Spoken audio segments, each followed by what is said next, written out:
Salut à tous, bienvenue.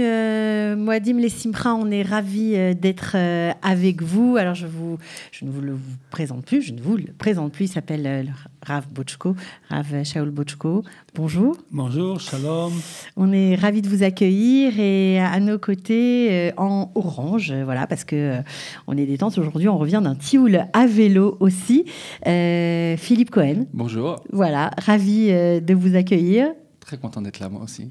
Alors, on vous a réunis tous les deux parce que nous allons parler d'un sujet, on va dire, ces fêtes de Pessah, le Har HaBayit, la Birkat HaKohanim, ce sont Jérusalem, c'est la centralité des fêtes de Pessah. Et Rav Bochko, on voudrait savoir, d'abord, parler de la Birkat HaKohanim, pourquoi c'est tellement important, tellement central, et pourquoi c'est une prière qui est restée, puisque le temple n'existe plus. On aurait pu aussi dire que le service des Kohanim n'est plus tellement...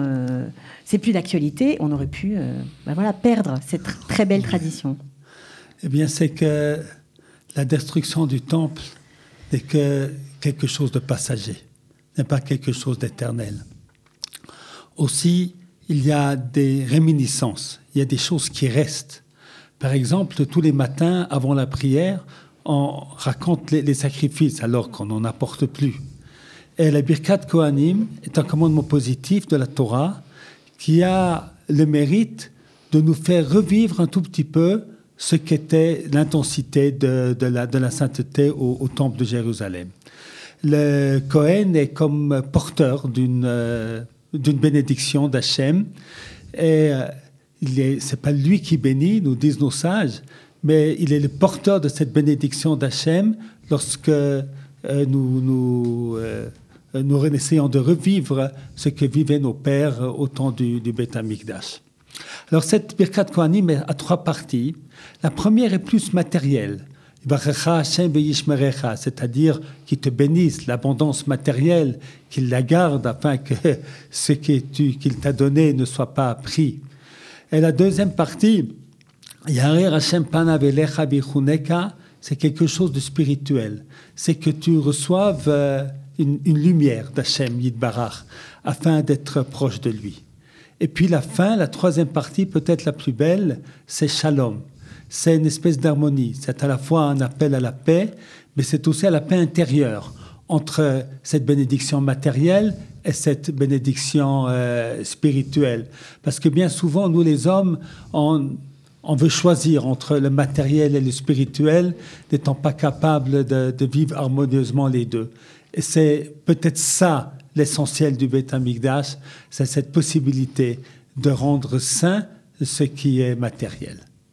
Alors, on voit chaque année des milliers de personnes se précipiter au Kotel. On voit d'ailleurs une photo derrière vous, Philippe Cohen. C'est une photo de la Birkat HaKohanim. C'est assez impressionnant cet engouement qu'ont les gens. Et parfois, ce sont des gens qui ne sont pas du tout pratiquants, mais ils ne rateraient pour rien au monde ce rendez-vous au Kotel. Oui, c'est que, vous savez, un être humain, un juif, il a une âme particulière. Et cette âme particulière n'est pas toujours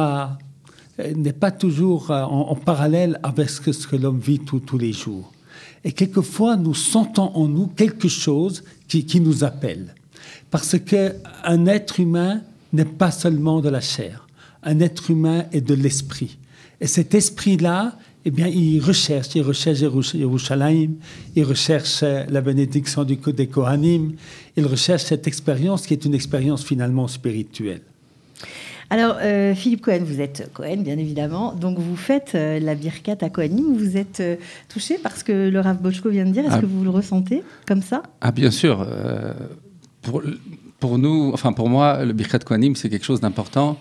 Je peux raconter une petite anecdote. C'est que mon père, Alav Shalom, qui était amputé, pendant de longues années, il croyait qu'il ne pouvait pas faire le Birkat HaKohanim parce qu'il pensait qu'il n'avait pas le droit avec un Regel Totevet, avec une prothèse.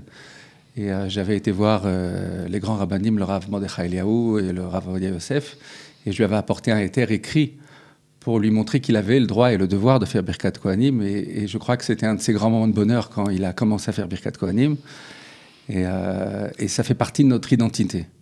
Je crois que c'est une identité qui ressemble à l'identité klalite générale du peuple d'Israël, parce que le peuple d'Israël, on a eu la prophétie qu'on va devenir une nation de Cohen. Et donc, nous, on est une petite équipe de Cohen au sein de la nation des Cohen. Et on essaye d'être porteur de la bracha de Kadosh Baruch Hu et de faire Birkat Kohanim, même quand j'arrive en retard au Bet HaKnesset, à la Tfila. Mais non, ça ne vous arrive pas. Ça m'arrive. Je vais toujours me bousculer pour être à l'heure pour le Birkat Kohanim. Ouais, c'est un rendez-vous. C'est un rendez-vous important, c'est un devoir important, c'est quelque chose qui me définit. C'est quelque chose auquel je réfléchis à maintes reprises. Par exemple, le Rav doit sûrement savoir, ça va comme la série de Fibonacci. Il y a 3 mots, 5 mots et 8 mots. C'est-à-dire qu'à chaque fois, le verset d'après est la somme des 2 précédents. Et c'est une sorte de règle d'or, et c'est aussi les midot du Beth Amikdash qui vont sur cette règle-là. Et il y a beaucoup de profondeur dans ce texte où il y a 3 versets et le nom d'Akadosh Baruch Hu à chaque verset. Et c'est un sujet qui m'intrigue toujours. Et puis, c'est dans la parashat Shmini, quand on voit que Aaron, il est nocé capable, il tend ses mains pour bénir le peuple. Là, d'un coup, arrive la Shrina. Et donc, sûrement que si les Kohanim sont des porteurs honnêtes de la bracha d'Akadosh Baruch Hu, et ben, la Shrina, elle est mitgala be'am Israël. C'est beau, dites-moi, un jeune Cohen qui se sent tellement investi de cette bénédiction, de nous transmettre. Voilà, c'est formidable. Il faut que je t'invite à la yeshiva pour pouvoir bénéficier de sa bénédiction. Voilà. Avec très grand plaisir. Voilà, comme ça on fait des connexions. Alors évidemment, on parle de la Birkat Kohanim, on parle du Kotel, du temple. On ne peut pas ne pas parler du Har HaBayit. Alors c'est un sujet ultra polémique et pourtant vous n'êtes pas un rabbin polémique. Je ne pas du tout, c'est pas du tout le propos, mais vous êtes là aussi parce que vous êtes un homme, vous êtes rabbin, mais vous êtes un homme et vous avez aussi une façon de prendre les choses personnellement. Vous n'êtes pas ici pour passer un message, vous êtes juste là pour parler de votre attachement au Har HaBayit. Alors, tous les deux, vous montez sur le mont du Temple. Vous, depuis 15 ans, voilà. Et vous, depuis peu de temps. Très peu de temps, voilà. Alors, je vais commencer par vous, Philippe. Bah oui. Pourquoi vous avez commencé à monter sur le mont du Temple ? D'abord, je dois donner le mérite à des amis qui m'ont encouragé. Shmuel Benamou, Michel Drahi, Shmuel Casper. Ils m'ont encouragé à monter la première fois au mont du Temple. C'est quelque chose qui m'intriguait. On parle de ça dans notre filote.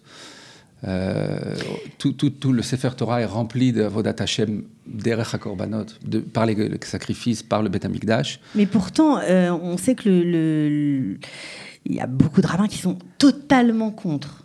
Voilà. Alors, c'est très, très... Certains l'autorisent, certains disent que la halakha l'autorise, d'autres... Il y a une bataille, on a l'impression qu'il y a une bataille de halakha, une bataille politique, il y a beaucoup de choses qui se mélangent là, avec ce sujet-là. Oui ou non, peut-on y aller ? Mais vous ? Moi, en tant que juif simple, j'ai un devoir, c'est de me faire un rabbin, c'est les harav. Donc, on choisit ces rabbins. Moi, j'ai découvert le Rav Goren après son décès. J'ai lu avec avidité le livre extraordinaire qu'il a écrit sur le mont du Temple. Et j'ai aussi écouté une interview qu'il avait donnée à l'époque à Arutz Sheva sur sa guerre des 6 jours. Et vraiment, j'ai découvert dans ce rabbin la notion peut-être de Cohen Mashiach, du Cohen qui amène le peuple d'Israël à la guerre. Et j'ai vu qu'il avait une vision très très claire sur la halakha. Et j'ai eu l'impression que j'ai compris son chemin.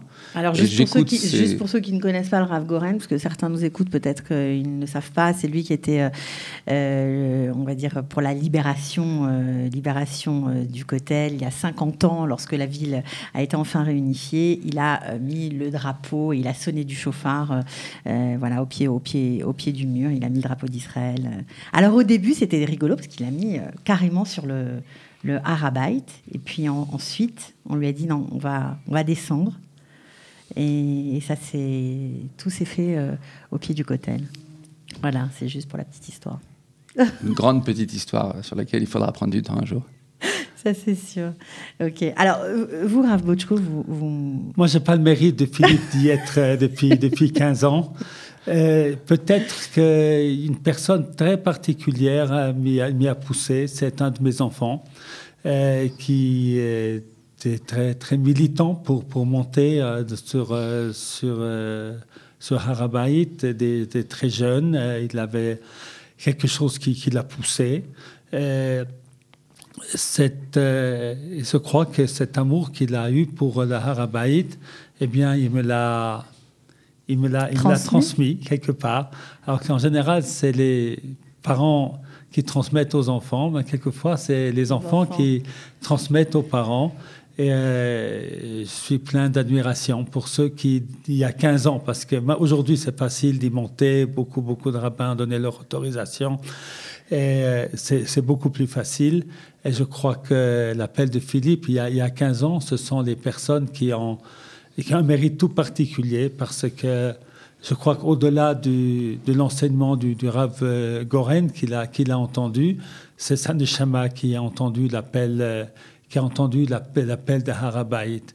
On ne peut pas laisser cet endroit et qui est tellement saint, qui est tellement important être abandonné par nous. Rabbi Yehuda Halevi disait pour critiquer les gens de son temps qui ne montaient pas en Israël, il suffit de savoir que dans le passé, il y avait la présence divine, qu'on devrait se précipiter sur cet endroit-là.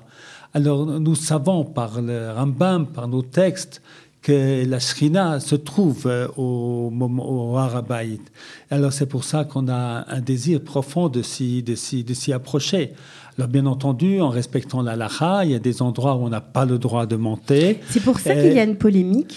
Alors, moi, je ne veux pas entrer dans la polémique. Non, mais c'est juste expliquer parce que je ne veux jamais parler. Voilà, je respecte ceux qui pensent qu'il ne faut pas monter, je respecte tout le monde, et je ne veux pas entrer dans la polémique. Je peux simplement témoigner qu'en ce qui me concerne, j'ai lu les décisionnaires qui disent de ne pas monter, et ils ne m'ont pas convaincu. Bien au contraire, c'est en les lisant que j'en est arrivé à la conclusion que celle de Rav Goren, très, très, très simple. Rav Goren écrit dans une lettre qu'il ne comprend pas qu'on invente des interdits. L'endroit où on n'a pas le droit de monter, c'est moins de 10% de cette surface. Et il y a des témoignages, quel est l'endroit où c'est interdit. Il y a des endroits où c'est clair que c'est permis. Alors même ceux qui interdisent disent qu'il ne faut même pas aller dans les endroits permis, de peur qu'on ira ensuite dans des endroits interdits. C'est-à-dire que l'interdit n'est pas clair et le désir d'y monter est très, très, très, très fort. Et je crois que tout comme il y a 150 ans, eh bien, ceux qui ont entendu l'appel d'Eretz Israël, ils ont eu raison, même s'ils étaient une minorité. Ceux qui entendent l'appel du Har HaBayit, eh bien, je pense aussi qu'ils sont peut-être une minorité, mais une minorité qui a entendu une voix d'Hachem. Alors moi, je ne veux pas être contre les rabbins qui interdisent. Je ne suis pas quelqu'un pour être contre. Maintenant, j'ai sur qui m'appuyer. Et puis, surtout, c'est un appel. C'est un appel qu'on ne peut pas étouffer. Ça veut dire que c'est un appel, vous avez ressenti un appel personnel lorsque votre fils vous a incité à venir? Oui, parce que vous savez, toutes nos prières, elles sont dirigées vers le Beit HaMikdash. Toutes nos prières sont dirigées. Alors, quelque part, est-ce qu'on est sincère de ce que l'on dit ou est-ce qu'on ne l'est pas? Et alors, quelque part, j'en ai occupé de plein de choses, on enseigne, on travaille, et quelquefois, on est distrait quelque part de cet appel.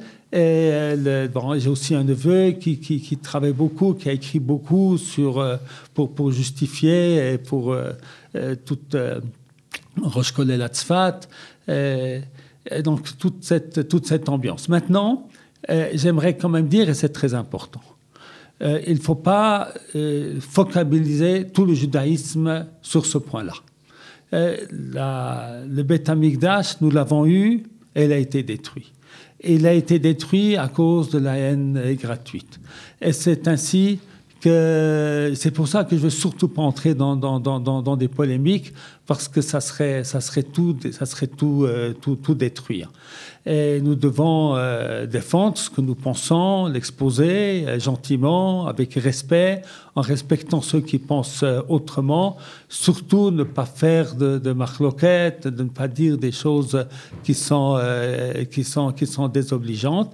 Et puis, je dirais aussi qu'enseigner la Torah à un enfant a sans aucun doute, pour moi, autant de valeur que de monter sur le temple. Tout est important. C'est-à-dire, cela est aussi important. Mais ce n'est pas exclusif. Ce n'est pas exclusif. Et puis ceux qui font d'autres choses, et puis d'autres mitzvot, et ceux qui défendent le pays, enfin chacun, il a sa part, il a sa place, et que chacun soit béni. Et puis finalement, le peuple juif, c'est une mosaïque de tout le monde. Et puis chacun, il apporte sa touche. Alors, je voudrais juste vous demander, puisque ça fait pas très longtemps que vous vous êtes monté pour la première fois au Har-Habayit, qu'est-ce que vous avez ressenti? Est-ce que vous étiez préparé? Est-ce que vous avez eu un choc? Ou est-ce que... Je ne peux pas dire avoir eu un choc, non. J'avais un autre fils avec moi qui, lui, était... il était presque pas par terre, il était presque... moi, non. J'ai senti faire ce que je devais faire et que c'est important. Et c'était aussi difficile de voir tous ces policiers qui nous surveillent quand le prix part. Enfin, vous savez, cette guerre contre la montée des Juifs, je ne parle pas des rabbins, parce que je ne veux pas parler des rabbins, mais cette guerre mondiale contre le fait qu'un Juif monte sur le mont du Temple est tellement pas logique. Qu'on n'a pas le droit de prier, qu'on n'a pas le droit d'ouvrir un sidour. Eh bien, si on ne permettait pas à quelqu'un sur les Champs-Élysées d'ouvrir un livre de prière, on crierait à l'antisémitisme. Ceci montre qu'effectivement, cet endroit a une sainteté particulière. Parce qu'autrement, il n'y a aucune logique d'avoir 10 policiers pour vérifier que vous n'allez pas crier Shema Israël. Et si vous allez ouvrir votre bouche, eh bien, vous allez vous faire engueuler. Attention, encore une fois, on te descend. Voilà, c'est tellement pas logique que ça prouve à quel point cet endroit est effectivement un endroit névralgique. C'est vraiment le cœur du cœur d'Eretz Israël. Et lorsque, vous savez, ça prend du temps. Moi, ça a pris plus de temps que Philippe. Alors, on nous raconte dans la Torah que Avraham Avinu, Dieu, il lui a dit d'aller Lech Lecha el haaretz asher areeka, vers le pays que je te montrerai. Le pays que je te montrerai, finalement, c'est Jérusalem, c'est Har-Habayit. Mais ça a pris du temps. D'abord, il est arrivé en Eretz Israël, est arrivé à Shrem, est arrivé à Hebron, et c'est seulement tout à la fin, lorsqu'il y a une rencontre avec son fils aussi, et c'est à ce moment-là qu'il découvre le Beth Amikdash. Et je suis sûr que petit à petit, chacun a son heure, comme chacun a son heure en Chutz Laaretz, de sentir d'appel d'Eretz Israël. Vous savez, il y a encore beaucoup de Juifs en Chutz Laaretz. Et c'est pas on n'est pas chez nous en Chutz Laaretz. Maintenant, il faut que chacun ressente l'appel d'Eretz Israël. Et lorsque l'appel, il ressent, qu'il soit religieux, un peu moyen, pas du tout, lorsqu'on ressent cet appel, on monte en Israël. Vous aussi, vous avez fait cette expérience de la montée en Israël. Eh bien, je crois que c'est encore une étape, ressentir le Har-Habayit. Est-ce que les femmes aussi peuvent monter au Har-Habayit ou pas? Bon, c'est une question halakhique bien compliquée que j'aimerais pas développer ici à la radio. Il y en a qui autorisent, il faut bien entendu, alors il faut savoir, très important, de savoir en ce qui concerne les hommes également, qu'il y a des endroits où on peut monter sans autres, mais il y a beaucoup d'endroits où il faut s'être trempé au mikvé auparavant. Et par conséquent, c'est un homme qui a une relation avec une femme, ne peut pas monter au temple avant de se tremper au mikvé. Et les femmes aussi, il y a aussi le problème des règles, des choses comme ça, que je n'aimerais pas parler maintenant à la radio, qui peuvent poser des problèmes. Donc une femme qui veut monter, eh bien, il faut qu'elle s'adresse à des rabbins qui sont en principe d'accord sur le principe même de la montée pour pouvoir apprendre comment faire. Ok. Alors, Philippe, c'était vraiment un témoignage très, très émouvant. Alors, vous, c'est quoi? Vous êtes monté, vous avez ressenti quelque chose de particulier ou pas? C'était spécial? C'était un moment dont vous vous souvenez? Je suis monté plusieurs fois et j'ai beaucoup d'anecdotes ou d'épisodes importants. La première fois où je suis monté, bon, d'abord, à part que c'est éblouissant, parce que si on aime Jérusalem, on voit cette quantité infinie de témoignages historiques très anciens qui sont là à disponibilité. D'abord, on est tout de suite marqué. Et puis, c'est vrai que cette tension avec les musulmans et les gens du Waqf qui nous entourent et qui ne sont pas contents de notre montée, et les policiers qui, à une époque, étaient plutôt là pour nous embêter, maintenant qui sont plutôt là pour nous défendre, et ça s'est beaucoup amélioré. Moi, je me rappelle que la première fois où je suis venu, je récitais un chapitre de Tehillim dans ma tête, parce que c'est interdit. C'est interdit même de bouger les lèvres. Voilà, et donc j'ai dû bouger un peu les lèvres dans mon enthousiasme. Et là, un des hommes du Waqf a crié aux policiers « Omid Balel, Omid Balel !» Il prie avec son accent arabe en hébreu, il a crié ça aux policiers pour que je me fasse descendre du mont du Temple. Et là, j'ai réalisé qu'il était effrayé par ma tfila. Moi, je voulais absolument pas effrayer les musulmans, j'ai absolument pas du tout envie d'être conflictuel avec nos voisins musulmans. Mais là, j'ai compris par son regard que ma tfila avait une valeur. Et ce jour-là, ça a été un jour de transformation de mon rapport avec la tfila. Donc je remercie cet homme du Waqf, dont je ne connais pas le nom. C'est le jour des Chidushim aujourd'hui. Voilà. Et deuxièmement, plusieurs années après, il y a eu une très mauvaise époque au Mont du Temple, où c'était très triste, parce qu'il y avait un mouvement musulman, des femmes musulmanes, les Morabitanes et les Morabitoun, je ne sais pas exactement, venaient de tout le pays pour monter au Mont du Temple et hurler sur les Juifs qui montaient, en hurlant « Allahu Akbar, Allahu Akbar ». Et moi, je suis tellement d'accord avec eux que Allahu Akbar, que Dieu est très grand, que je ne comprenais pas pourquoi ils me disaient méchamment. Mais on est d'accord, on est là justement parce que Dieu est grand. Et on voudrait servir Dieu, nous aussi, avec vous. Et Dieu merci, d'ailleurs, dans sa grandeur, ces femmes-là ne montent plus et ces mouvements-là n'existent plus. Mais j'ai senti en fait la force du Avodat Hashem que Am Israël a, parce que nous, on repousse personne. À l'époque du Temple, tout le monde pouvait apporter un sacrifice, pas seulement les Hébreux. Tandis qu'aujourd'hui, ceux qui prient, les seuls qui ont le droit de prier aujourd'hui au Mont du Temple, excluent les autres. Et nous, on espère un jour que ça se devient un lieu de prière pour tout le monde. Ki beiti bet tefila ikarei lechol ha'amim. Et on n'est pas du tout dans une volonté d'exclusion. Au contraire, c'est dans une volonté au contraire de rassemblement. Et donc c'est pour ça qu'il faut être patient d'ailleurs dans ce mouvement-là. Et comme le Rav Botchko l'a bien dit, il ne faut pas du tout être dans le contentieux ni avec les rabbins, ni même avec les nations.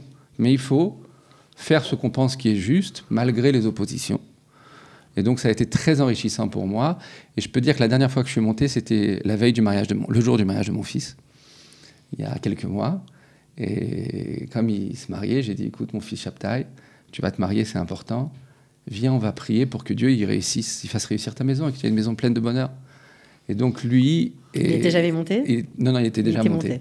Et ses frères, on a été au Marianne, on a fait une villa à Dad Vekadin, on s'est trempé au Mikvé, enfin au Marianne Chaim, et on est monté avec très ému au Mont du Temple, et on a prié, on fait semblant de se parler, alors j'enlace mon fils, et je lui récite des tfilotes pour que les gens du Waqf ne soupçonnent pas que c'est une prière. Et c'était très émouvant. Et tous les gens qui m'ont vu ce jour-là ont dit « Philippe, on t'a jamais vu comme ça, on sentait que tu étais plein de lumière. » Et mon ami Shmuel Casper qui m'a dit « Je vois que tu es monté au Mont du Temple. » Donc c'est un endroit de tfila, je crois que chacun qui a besoin de quelque chose, qui veut se rapprocher d'Akadosh Baruch Hu, qu'il écoute son âme, comme a dit le Rav Shaul David, et qui, dans les règles, monte au mont du Temple. Et je pense qu'il va sentir qu'il fait quelque chose de signifiant. Alors, Rav Shaul David Bochko, et on dit souvent que chaque génération a une mission. Alors, après la guerre, c'était la reconstruction, bien sûr, du judaïsme. Certains disent qu'aujourd'hui, notre génération est liée au Temple, est liée à cet endroit saint. Ça vous parle? Vous pensez que... Vous savez, je ne veux pas entrer dans la mystique. Je ne veux pas entrer dans la mystique. Mais je crois que chaque pas qui est fait à la fois pour nous réconcilier avec nous, avec notre histoire. Vous savez, le retour en Israël s'est fait un peu par une rupture avec l'histoire. Et c'est un grand drame. Parce que, d'une certaine manière, le monde religieux orthodoxe n'avait pas adhéré au retour en Israël. Et il s'est fait en rupture. Et nous vivons la réparation de ces ruptures aujourd'hui. Et nous avons des kibbutzim aujourd'hui où on prie Kippour, où on construit des synagogues. Et c'est un long processus, mais c'est un très beau processus. Et l'attachement au Har HaBayit, c'est pas seulement des religieux, il y a des organisations estudiantines qui militent pour la montée sur le mont du Temple. Eh bien, tous ces mouvements-là, eh bien, ils font partie de ce travail très important de nous réconcilier avec nous-mêmes. Que le sionisme se réconcilie avec le judaïsme. Et que cette césure qui a eu lieu, une partie de notre histoire, et qu'on voit encore aujourd'hui avec des manifestations pour ne pas aller à l'armée ou des choses comme ça, cette césure, cette coupure de notre peuple en deux, eh bien, arrive le temps de la réparation, de la réconciliation, Bezrat Hashem, et j'y crois très fort, et il faut beaucoup étudier la Torah, enseigner la Torah, la diffuser, une Torah d'amour, une Torah de vie, une Torah qui est une Torah d'espoir, une Torah qui croit en la paix, qui croit en le shalom, qui croit en la possibilité de réunir toutes les fractions de notre peuple. Bon, ben écoutez, je crois que sur ces belles paroles magnifiques, on va se séparer. Vous voulez rajouter quelque chose, Philippe? D'abord, qu'est-ce que je peux rajouter sur Rav Shaul David, mais je veux quand même dire que c'est effectivement un passage d'une religion qui était une religion très intellectuelle, et c'est le sionisme et la montée au mont du Temple, c'est la même dynamique, effectivement, ce qu'a dit le Rav Shaul David. Et en fait, c'est d'essayer un petit peu de concrétiser tout cet intellectualisme, toutes ces grandes idées que nos sages ont transportées pendant toutes ces 2000 ans d'exil, et de les retransporter vers une réalité. Et il y a sûrement eu des grands rabbins qui pensaient qu'il n'y avait pas besoin d'Eretz Israël pour être un très bon juif.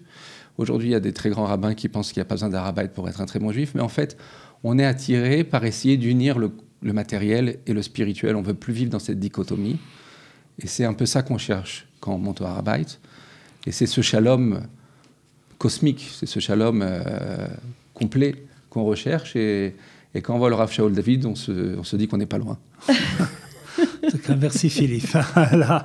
Et puis, kol hakavod d'avoir été précurseur. Précurseur. Bon, alors, on espère que cet éclairage, sur le monde du Temple, sur ces sujets polémiques, mais après tout tellement proches de nous et tellement actuels, ça aura éclairé votre fête de Pessah. Merci beaucoup d'être venu jusqu'à nous et une très joyeuse fête. Voilà, fête de la liberté aussi. Chag Samer. Chag Samer, bye.